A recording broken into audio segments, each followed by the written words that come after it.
देशवा, माझे नाव नरेश खंडाते, माझ्या राहणार टोमॅटोला डेव्हलपर रामटेक। हा व्हिडिओ बनवायचं कारण असं आहे की डेव्हलपर क्षेत्रामध्ये वाघाचे प्रमाण खूप वाढलेले, वाघ चला किंवा मग जनावर जेवढे आहेत त्यांची सगळ्यांची भीतीची असते। आता इतकं झालंय की खूप वाढलेलं आहे। या 2-3 वर्षामध्ये निदान 25 ते 30 लोकांना मारून टाकलेले आहेत। तर हे कधीपर्यंत असं चालणार आहे? त्याच्यासाठी आपल्याला काहीतरी करावं लागेल। तर एका व्यक्तीला जर मारला वाघाने तर त्याला आधी 10 लाख देत होते, आता 25 लाख देत आहेत। पण त्या 20-25 लाखांमध्ये आताच्या जनरेशनमध्ये ते खूप कमी असतात। आणि दुसरी गोष्ट तर एक व्यक्ती जर आपला घरी नाही राहिला तर खूप त्रास होत असते। त्या पैशाची तेवढी किंमत नसते ना, पण जो व्यक्ती असला तर त्याची सपोर्ट खूप राहते। तर ज्या व्यक्तीला मरण पावलेलं आहे त्या व्यक्तीने जर एका वाघाला मारला तर त्या व्यक्तीवर कितीतरी लाखाचे गुन्हा दाखल केले असते, त्याला जेलमध्ये टाकलेले असते, असे होत असते। एका सुप्रीम कोर्टमध्ये असा एक कलम आहे की एका गुन्हेगारला जर तो गुन्हेगार नाही तर त्याला सजा नाही देऊ शकत। पण आता जे जनावर आहे तो जनावर किती सारे लोकांना मारलेले आहे त्या वाघाने, तर त्या वाघाला आतापर्यंत का नाही पकडलं?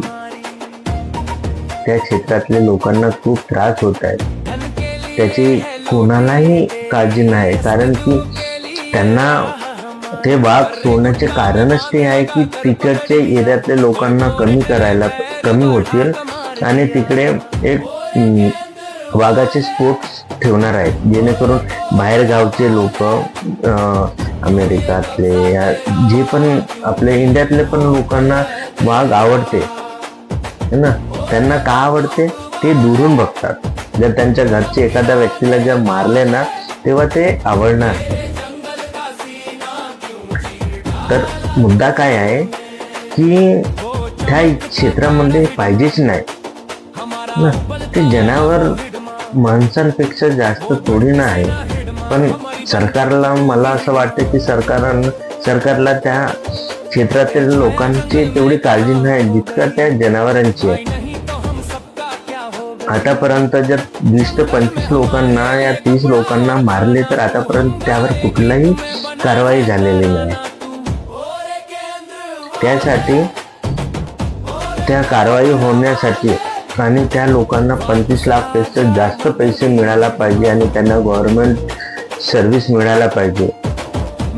म्हणून आदिवासी संघटनातले आणि गोंडवाना गणतंत्र पार्टीचे हरीश भाऊ उईके, अजून जे पण वरकडे ते कामचे खूप सारे आहेत ज्यामध्ये मला त्यांचे नाव नाही येत आहेत, तर मी त्यांचे नाव नाही घेऊ शकत। हे लोकांनी आता डिसाईड केले की आपण धरणा ठेवूया, म्हणून त्यांनी 12 तारीखला 12/3/2026 गुरुवारच्या दिवशी धरणाच्या आयोजित केलेला आहे। तर सगळ्यांनी आपल्या या डेव्हलपर क्षेत्रातले किंवा रामटेक क्षेत्रातले सगळ्या लोकांनी त्या धरणामध्ये जायला पाहिजे। हर एक घरातून जर तुमच्या घरी 5 लोक आहेत तर 5ही लोक जायला पाहिजे, कारण ते आज त्या गावातल्या लोकांच्या परिवारच्या एका व्यक्तीला गेलेला आहे। उद्या माझ्या बी घरच्या कोणत्याही मेंबरला असं होऊ शकते। त्यासाठी जर आपण असा विचार करायला आपल्या इथं तर नाही जाणार, आपण का जाऊ, असं नाही होणार। आज त्यांच्यासोबत झालेलं आहे, उद्या आपल्या सोबत होणार।